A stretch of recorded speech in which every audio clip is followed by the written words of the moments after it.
Good afternoon and welcome to Match of the Day, in which we continue to follow the mounting excitement at the top of the first and second divisions as the season draws to a close. Chasing the Championship and Europe, Ipswich and Arsenal. Striving for promotion and survival, Notts County and Preston North End. And finally, two more clubs with Europe on their minds, Manchester United and West Bromwich Albion. Goalkeeper Paul Cooper on the left is Ipswich Town's Player of the Year. He gets the vote of the supporters after a season in which he's kept 24 clean sheets in 53 competitive matches. And who better to make the presentation than Pat Jennings of Arsenal, who makes his own 666th league appearance this afternoon. There's an optimistic mood in the East Anglian sunshine among the Ipswich Town supporters as their team take the field after a highly contrasting week.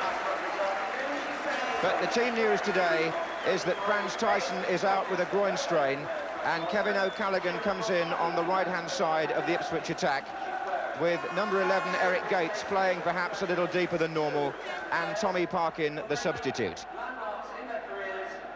But Tyson's absence on the Ipswich right is perhaps balanced up by the absence on the Arsenal left of Graham Ricks, who's still absent with knee ligament trouble. So Paul Davis continues at number 11. Peter Nicholas, the number 10, is the recent signing from Crystal Palace. And also in midfield there, an old Ipswich favourite, Brian Talbot.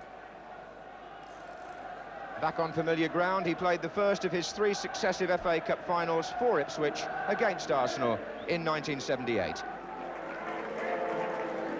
And so the injured figures make their way down the touchline. Franz Tyson there at the front, and Kevin Beattie behind him with his arm in a sling, having broken that right arm in the semi-final last week at Villa Park.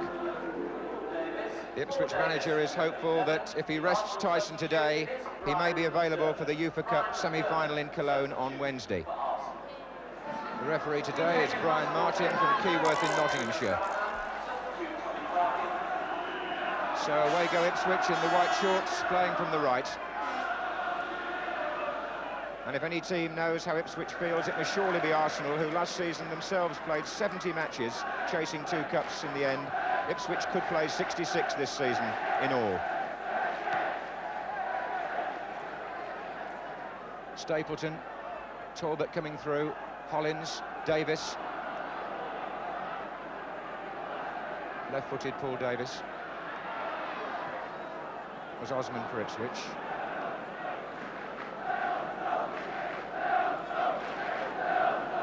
Well, John Walk injured, it would seem, one of the early challenges in the Ipswich half.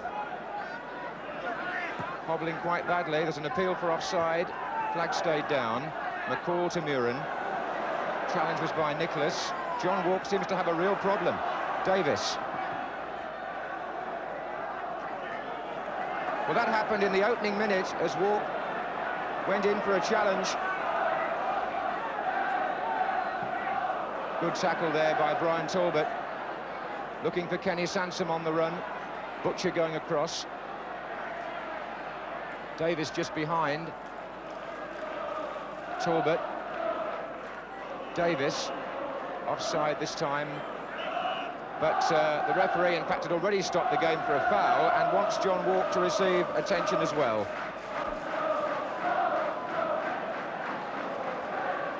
Well, the one thing Ipswich don't need is another injury. Beattie and Tyson on the bench already. Burley, of course, has been out for a long time. He's still on crutches. And John Walk hurt in the very opening seconds of this match. It's a free kick to Arsenal to be taken by Sansom. In comes O'Leary, and away by Butcher. The Arsenal attack with O'Leary, the captain, coming forward to support them on the set pieces. Buzzing around the Ipswich goal here early on. Sunderland.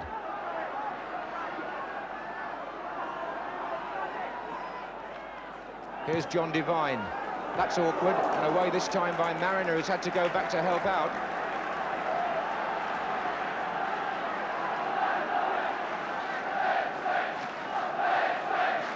This is quite an anxious start for the team chasing the championship.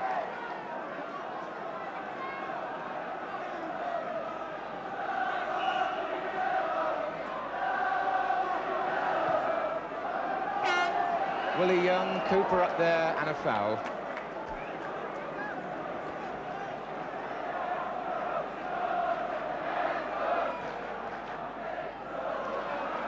Nicholas, Sunderland.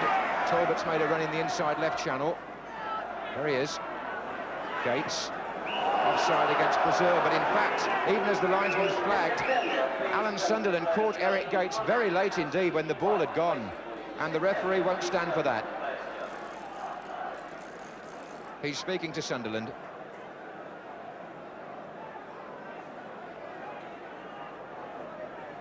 Well, Arsenal are chasing a UEFA Cup place, and this will be no easy match. Don Howe predicted it would be rather like a cup tie, and it started off with a couple of very heavy challenges. Butcher with the kick. Osman. Oh, and O'Leary almost put the ball past Jennings. A little bit of Irish misunderstanding.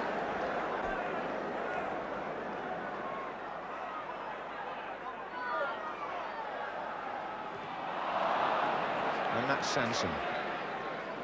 Then Sunderland, and now Nicholas. And Hollins. Alan Brazil getting back for Ipswich.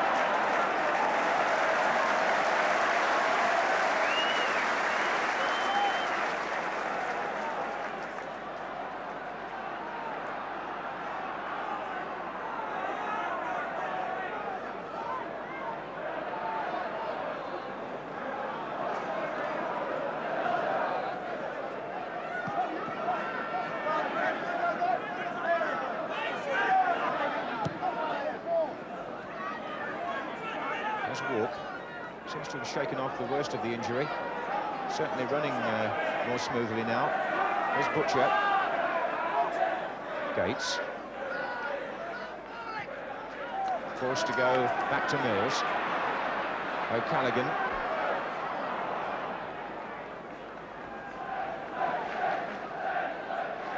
Here's Osman. Mariner. Osman coming forward.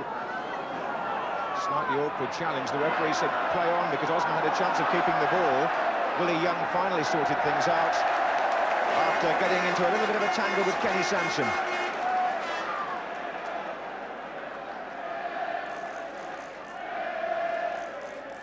O'Callaghan. Mills. In for Gates. Nicholas who fell. Gates who crossed. Walks header. It hit Mariner. And when he turned round, the ball had gone. Butcher, Walk, Murin, McCall, Brazil.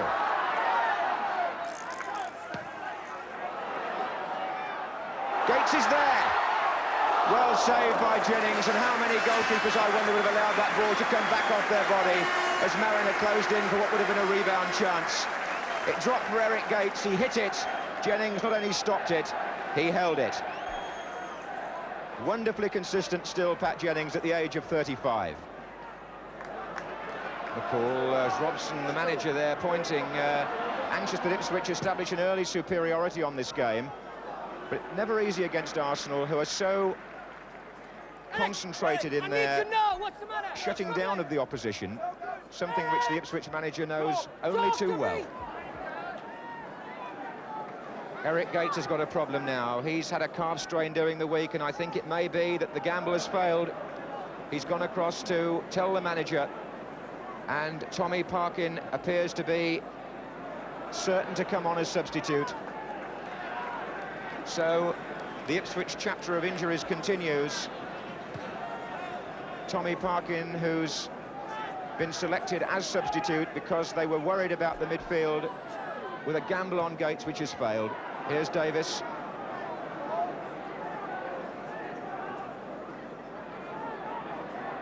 And here's Stapleton.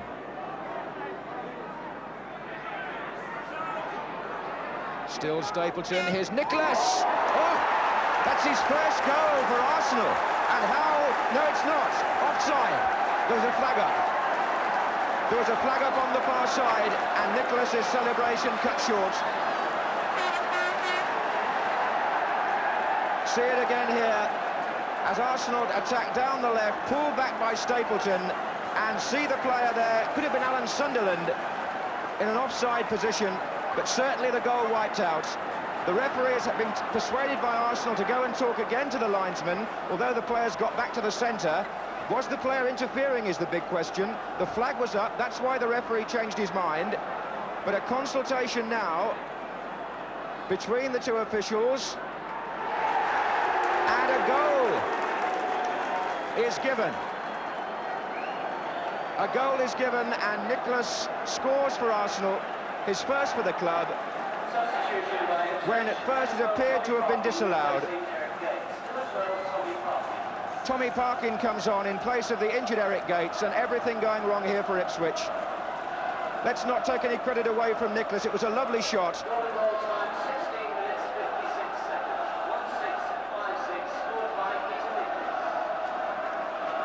And Ipswich are a goal down, they're without Gates now as well as Tyson. Here's Nicholas. Sansom.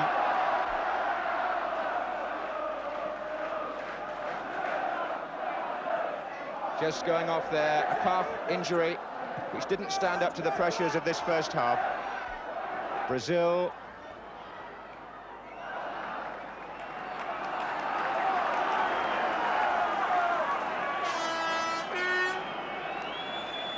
So still stoppage time at the end of the first half as Muren takes this corner. Butcher's coming in, that's Mariner off his toe, going to come back to Muren, blocked by Devine. Referee blows for half-time after that flurry of Ipswich shots. But Ipswich are a goal down. It's Peter Nicholas the scorer, the referee consulting, but ultimately overruling a linesman on a possible offside. The goal stood, and for Ipswich now an awkward half-time phase. Bobby Robson, who had to leave out Tyson, he risked Gates, but he broke down, and so the Ipswich midfield is in something of a tattered state, with Walk having also suffered an early injury, and at half-time in this important match, they trail by 1-0. Well, these fans will have heard the half-time news that Aston Villa are leading by 2-0, and that young man, who's, I think, a Paul Mariner fan, will be hoping that his favourite player in the second half can do something about the position here with Ipswich a goal down. So Arsenal start the second half. They'd taken 8 points from their 5 matches prior to this afternoon, Arsenal, running into a bit of form as they attempt to win one of those UEFA Cup places for next season.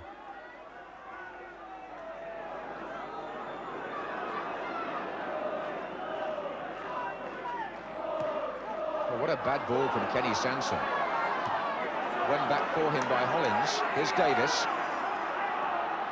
Sunderland. Hollins.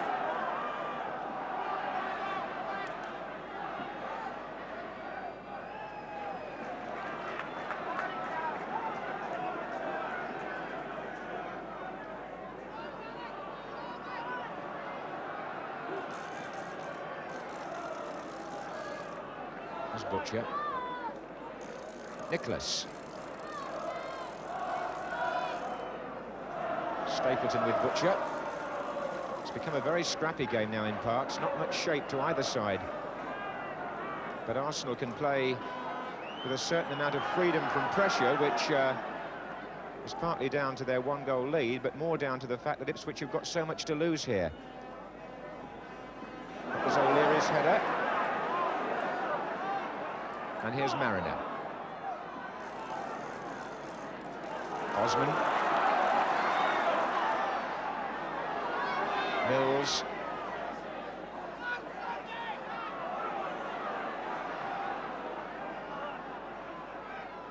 McCall. Mariner. Walk. Butcher moving forward.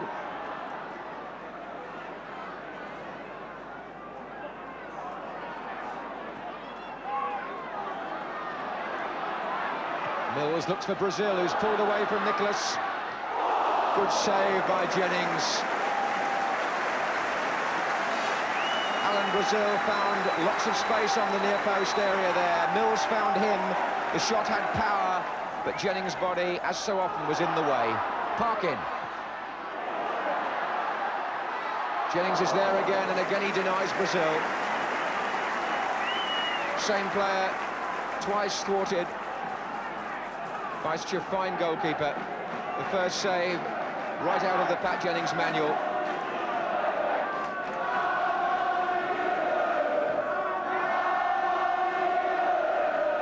Sunderland, Stapleton. Stapleton's shot, oh, it's spinning off Cooper, but near enough to him to collect. So in quick succession, the two goalkeepers in action.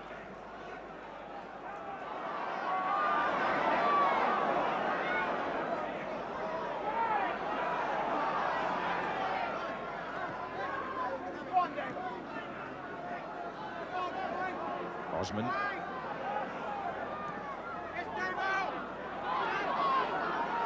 Mills. Brazil. Parkin pushing on down this side, number 12, behind Willie Young, pulls it back, and away by O'Leary. Jennings, for once, didn't claim it. Good effort by Tommy Parkin to get behind the defence and pull the ball back. Jennings stayed on his line, and O'Leary, the captain, got the ball away. Encouragement there, perhaps, for Ipswich. Here comes Butcher. Walk. Mariner! Oh, dear. Didn't get any proper contact at all. Lobbed it in by Butcher. Headed back by John Walk, beyond the far post he was. But Mariner was absolutely central and only seemed to make the slightest contact.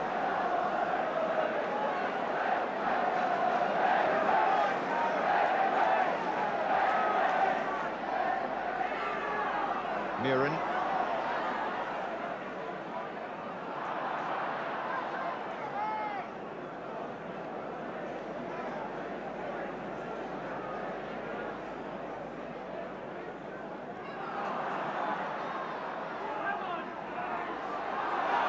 There's Muren again, and the Ipswich mood would appear to be rising a little now. They've had two good attacks, but they remain a goal behind.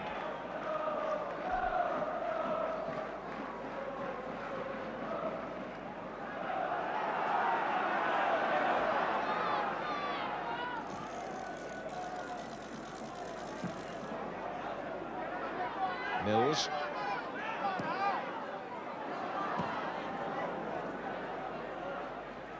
That was Stapleton with Butcher. And finally it's Osman. Willie Young for Arsenal. Chess, says the referee.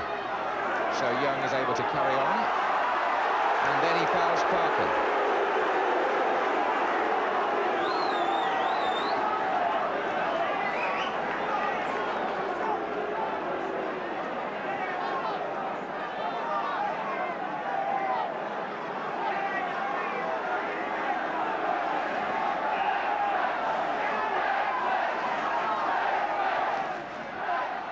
Parkin. There's Osman. Well, that could be very dangerous indeed, the way he lost the ball there.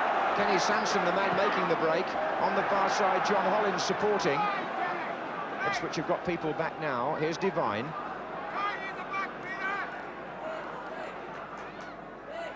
Oh, Sansom! They're appealing, hopefully, for offside, but this time there's no flag at all, and the Arsenal fullbacks have produced what you might think is a quite unlikely goal, but it shows how well defenders can get forward.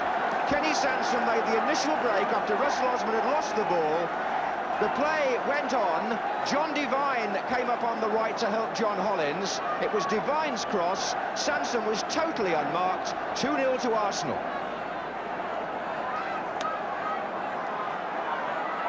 Ipswich guilty of leaving Sansom by himself in the penalty area, guilty earlier of losing the ball at the other end, but Arsenal take credit for getting their two fullbacks into such a threatening position. Walk. Mariner.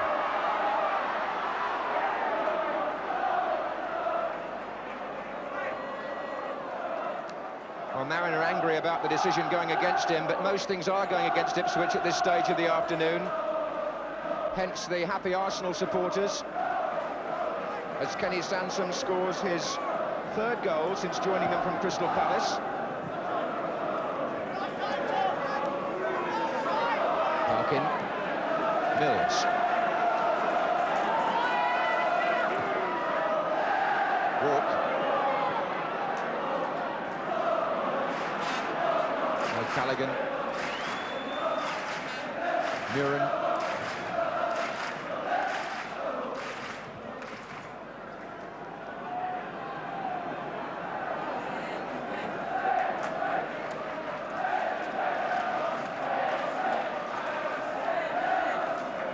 There's Brazil. Murin's cross, Mariner goes up. Oh, that was Walk. And those were going in for him a few weeks ago, John Walk. 33 goals for the club this season, and as Murin lofted that ball in and Mariner took the defenders away, Walk met it first time, but it was way off target. Sansom. Sunderland to Stapleton, that's a lovely exchange, and here comes John Hollins. Cooper was out quick enough, and his clearance could lead to an attack here, with Murin coming through, and Walk. Well, John Walk's had an unlucky match. He's gone down again now. Looking at the referee for compensation, but getting nothing. Here's Brazil.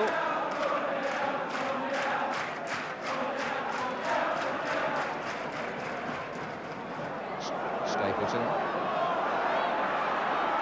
Now, what can Murin do from here? That's a fair ball.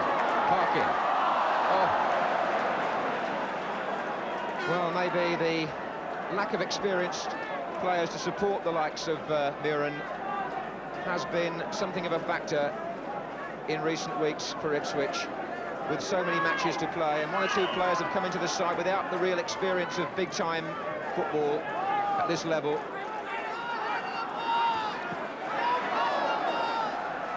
That's Sansom, and when you play an experienced team like Arsenal in a match as important as this, you need to be at the top of your form and to have most of your key men available, and Ipswich at the moment are struggling to find a rhythm without Gates and Tyson. That's Brazil. That's Murin, though. Here's Mariner. But Jennings is always, it seems, in absolutely the right place on that 6-yard line. It can't be coincidence that he makes the saves look so simple. Well, it's impossible to say what difference it might have made had Tyson played. Beattie checks his watch there on the far side of the bench. Here's Davis. Nicholas. Two important saves by Pat Jennings have added to the Nicholas goal. And the second by Sansom, completing a very adequate Arsenal performance.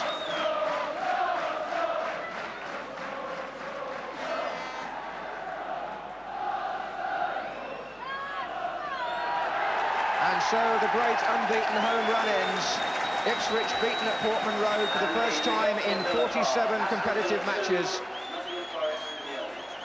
Since Liverpool won here in October 1979, Peter Nicholas got the first Arsenal goal, his first for the club. Kenny Sansom got the second on the counter.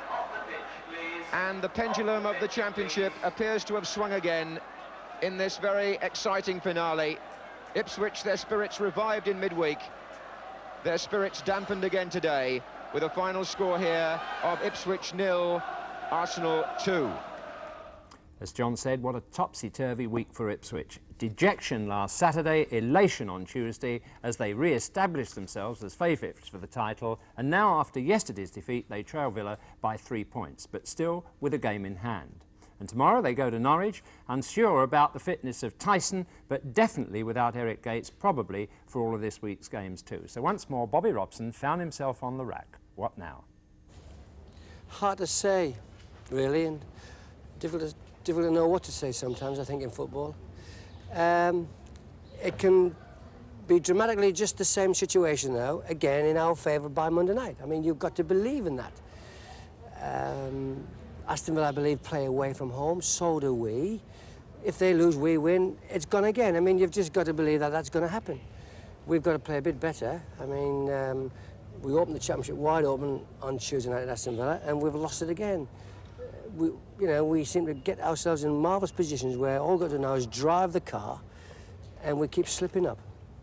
So there's still a bit of football to play between now and the end of the season. We're not giving it up. I mean, it's impossible to give it up.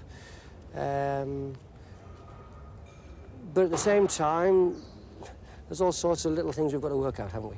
Things got off to a bad start today, really, with the injury to Tyson, and then after 15 minutes, Gates breaking down. Well, yes, that's right. I mean, and they scored when Gates was off the field, and, you know, we just didn't have the break again. And Gates is a calf injury. We've played the last 3 matches, and in every match we've lost a player. And that's, you know, hard to take. Whether Gates will be fit for in a week, I don't know. Tyson is obviously struggling a little bit with a groin, and we can't risk him in terms of that. And what we've got to do, though, I think, and I may say this, is to make sure that the ones who do play, play. Because I think that hasn't quite happened here today. I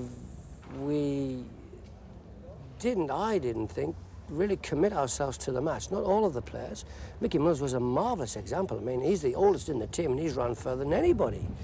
And at this time of the year, with this situation which presents itself to us, we've got to get the maximum from everybody, and today we didn't quite get that. And that's not the Ipswich I know, and that's not the Ipswich players that I know. I get the feeling that last Saturday, and again today, you feel that 1 or 2 of your quality players haven't quite come up with the goods. No, you're asking me to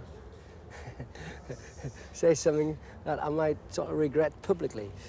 That sort of factor, John, is for dressing room, I think. I will say no more than take your point.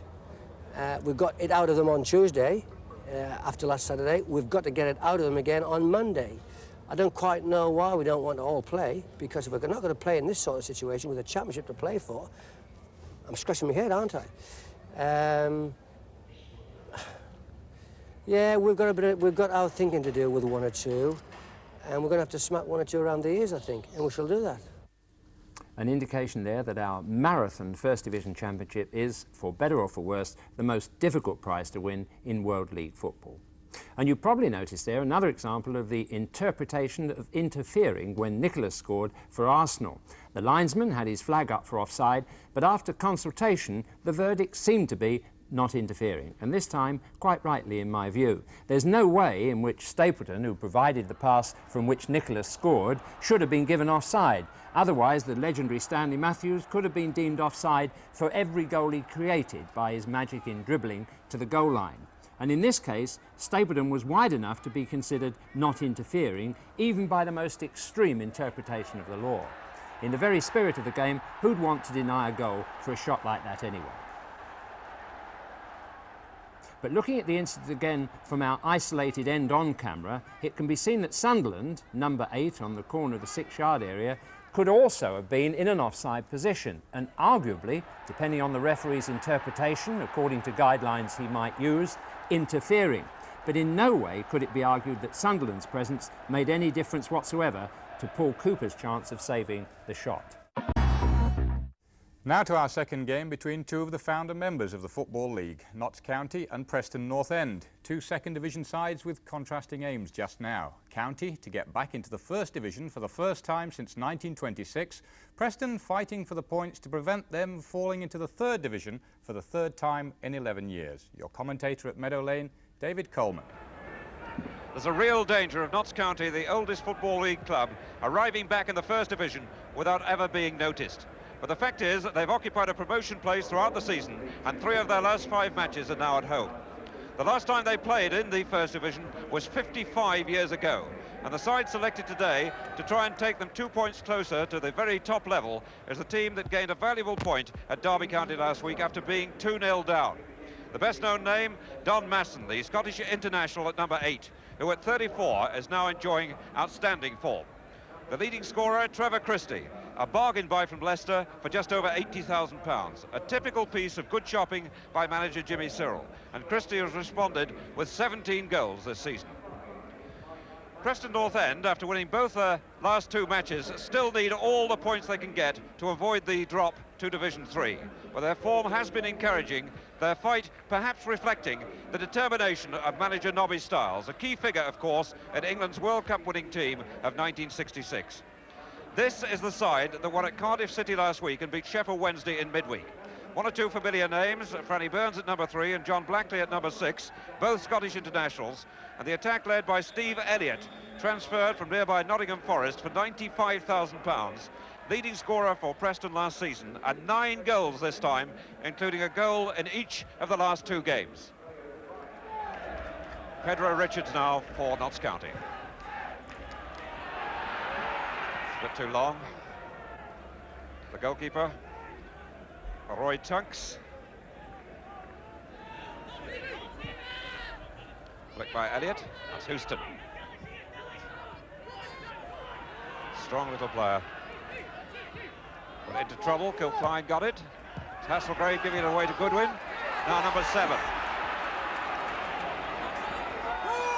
McCulloch in full flight. What a dangerous cross. Christie, well, put it wide when it might have been easier to score. Ian McCulloch caused all the trouble then. He's elusive, he's fast, this Scot.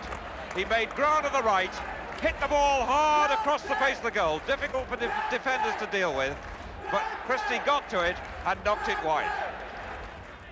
Elliott.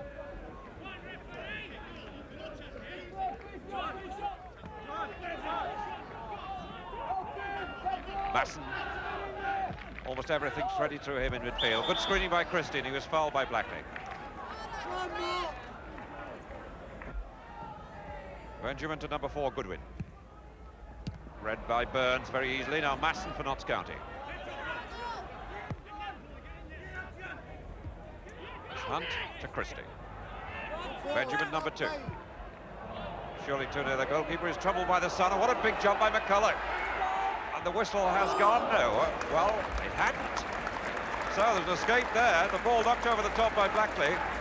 But a tremendous jump there by McCulloch, put the goalkeeper off. No foul given, the ball bobbing about dangerously loose, and in the end, Preston concede a corner. So Masson with this corner. Good jump by Christie. Goalkeeper under pressure from McCulloch, and the flag up, free kick. Friendly pat on the back there from McCulloch.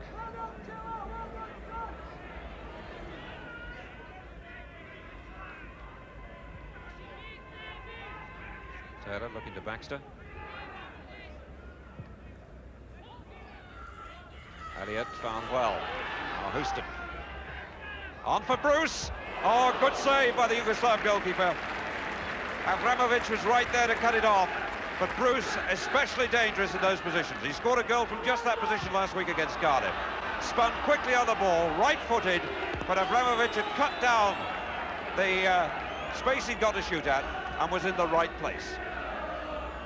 Hasselgrave, Kilcline, O'Brien, Masson, Hunt, Christie, Benjamin. Benjamin looking for forward players, but miskicked it. Elliott in trouble, Benjamin won it. Squirting back to Kilcline, now Masson. Goodwin. Kilcline.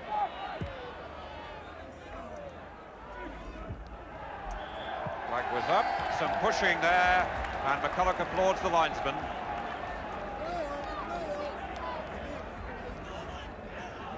So Masson once more to try and plan this one. He's got number 2 Benjamin outside, complaining about the Preston players not being the right distance away.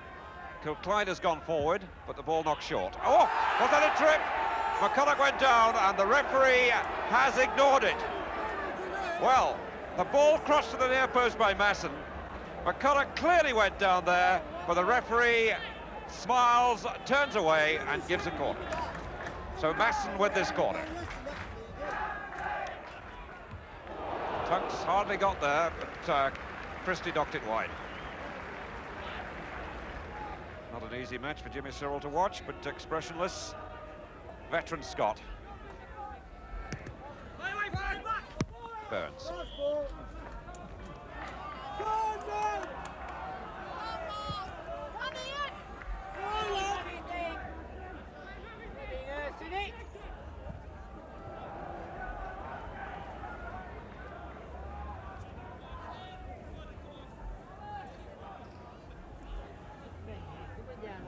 It's Goodwin's throw.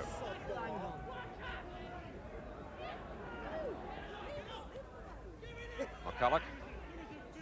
Oh, he got himself into the space extremely well. And a good cross met by Hunt and knocked wide. Another genuine chance there for Notts County. And again, it was McCulloch who made all that possible. Squirmed his way into a clear crossing space, got the cross in, and Hunt was coming from deep again, not picked up, but knocked it wide.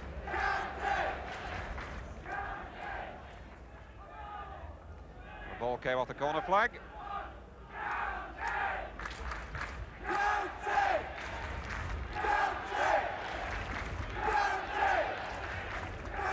Masson again. County getting last seconds encouragement in this first half from spectators. And the whistle has gone for half-time. A little bit of trouble there. Masson being pulled away. Burns involved as well. And they go on the way to the dressing room, hot and sticky, but goalless in the first half. But there's no doubt at all that Notts County had the better chances. At least two clear-cut, one especially so in the first few minutes, missed by Trevor Christie.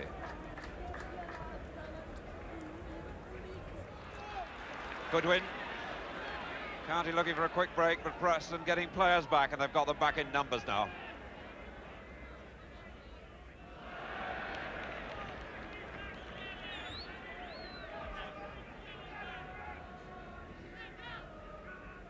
Coleman's throw. Bruce back to Coleman. Goodwin closed him down quickly. This is McCulloch. He really is threatening danger all the time here, McCulloch. By far Notts County's best player. And dangerous every time he gets within sight of the goal. His two crosses in the first half produced genuine chances. First for Christie, then for Hunt, and that was a good shot then. Fine tackle by Goodwin. One possession really cleanly.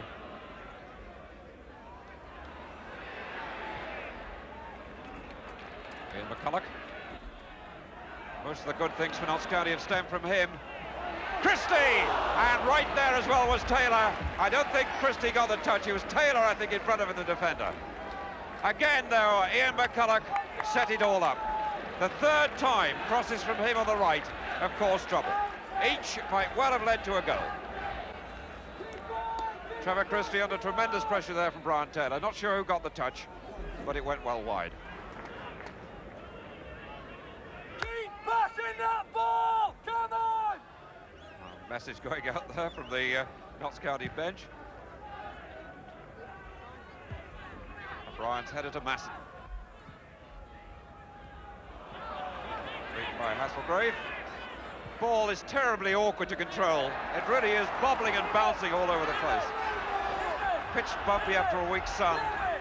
But the only man really you could say has thoroughly mastered the conditions, Don Masson. But the real threat to Preston has always come from number 7, Ian McCulloch. 3 times now he set up chances with crosses from the right.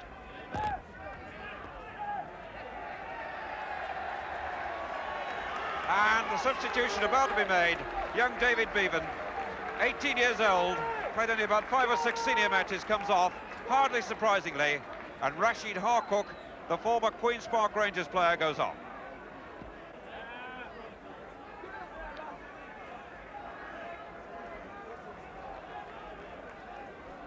And Harcook immediately takes a position up front.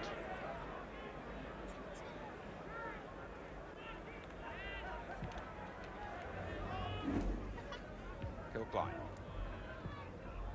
It's Hunt. That's played Goodwin into trouble. Played back by Harcook to Goodwin. Collock's gone forward, number 7. Oh, and he's beaten Blackley. The flag up play waved on, rightly so. And plucked out of the air by the big goalkeeper. Collock explaining he was trying to chip it over the top of the goalkeeper, but the goalkeeper's big enough. Good decision by the referee to play advantage.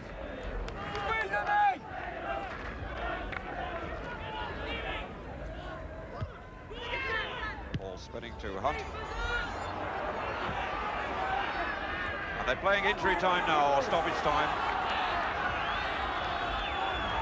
Messages going, signals going out from the bench. McCulloch.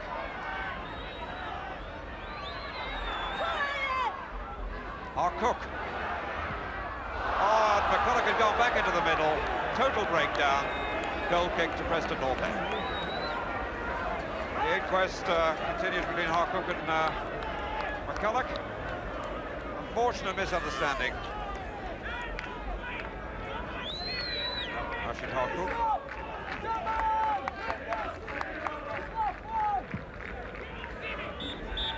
And there's the final whistle. They get a point each. That really, to some extent, is failure for Notts County at home. In second place in the table, they stay there. But success for Nobby Stiles, Preston North End, who now have taken 5 points out of a possible 6 in their last 3 games. They've only had 2 shots at goal in the match, but they've contained Notts County well. And Notts County had 3 clear-cut chances that went begging. Well, that was a most welcome point for Nobby Stiles and Preston to inspire them for their remaining matches, but it's left the top of the table almost undisturbed. County remains second, Blackburn, Swansea and Grimsby all drew, leaving Sheffield Wednesday, Derby and Luton to gain ground slightly with home wins. They'll need all the spirit and loyalty those 8,000 fans can muster to survive in Division 1. Where they would have to compete, for example, with the likes of Manchester United, who had their millionth supporter at home this season through the turnstiles yesterday. Their opponents then were West Bromwich Albion, and Barry Davis is your commentator as we take a brief look at the action, joining the match in the first half with United in the white shorts, playing from right to left. Coppell and Jordan in the middle.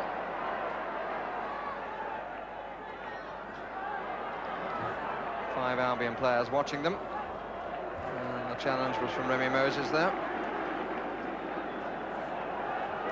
Wilkins. And the free kick will be given for obstruction.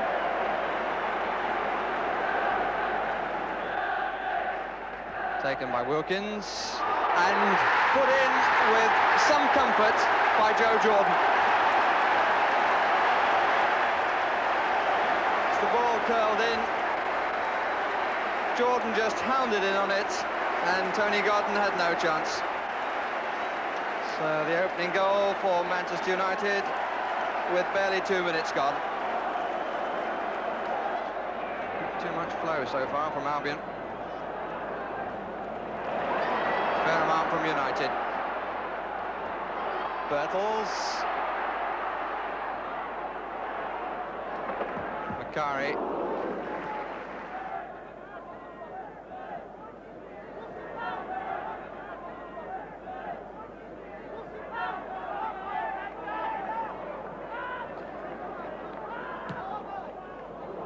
It's a useful ball from Alberston.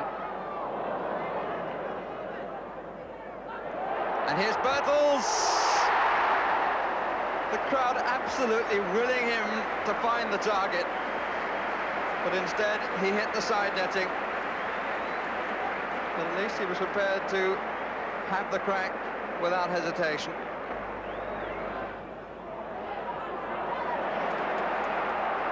Coppell, Wilkins wants it back. Might still get it. Here's Moran. Macari. It's a corner.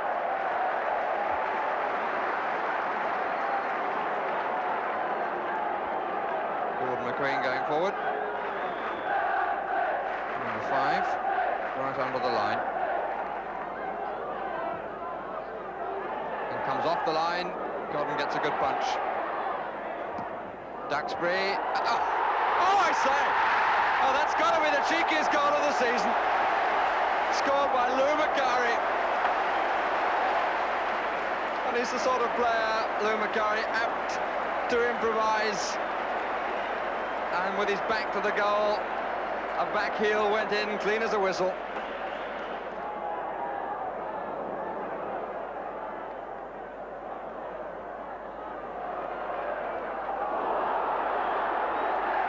Free kick against Alistair Robertson.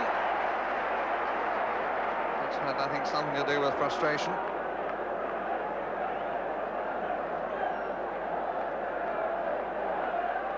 Coppell. The Queen is still forward. Duxbury, Macari. Well, are we to see a complete repertoire from the little fella? It was a pretty nifty turn, but he just couldn't keep the ball down, and in fact it went wide as well.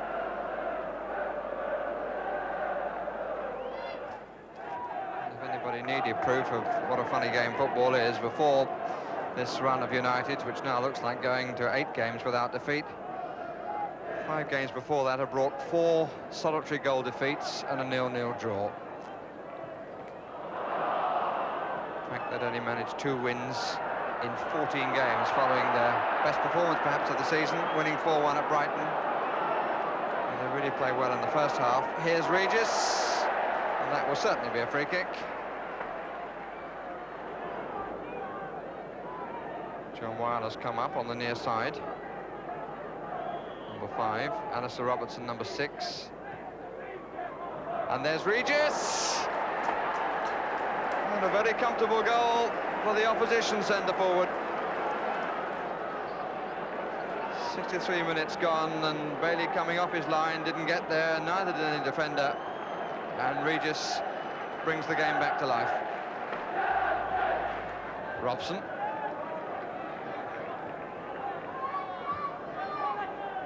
Barnes.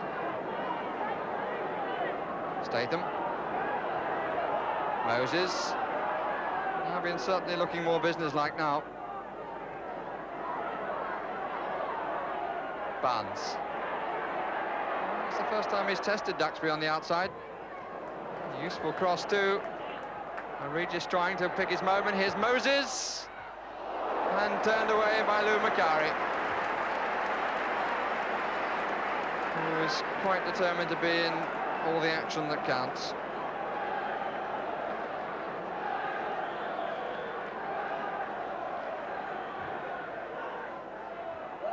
Over the top by Robson. And it was as close as that too.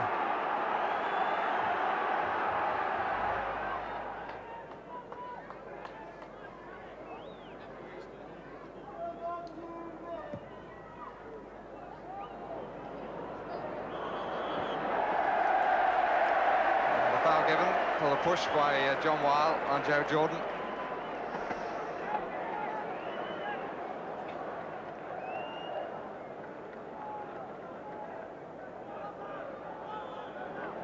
Again, there's a player on the edge of the wall.